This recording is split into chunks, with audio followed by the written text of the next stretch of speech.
Hello mga guys, good morning. Ayan, at papakita ko lang pala sa inyo. Ayan yung umaga.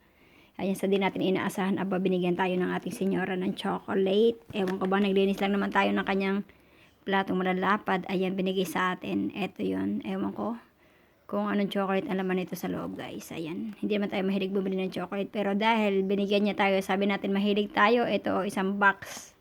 Ayan, oh. Guys, sa totoo lang, hindi tayo bumibili na ganito kasi mahal to. Okay, ayan. Dahil bigay lang sa atin, hindi talaga tayo nabili na ganitong uri. Hindi ganitong ating binibiling mga box-box. No.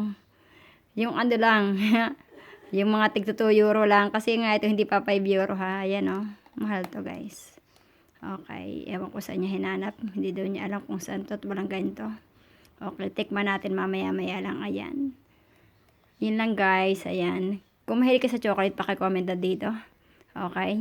Pipili tayo ng dalawa at bibigyan natin ng G-Shock, okay? Comment lang kayo guys. Bye-bye.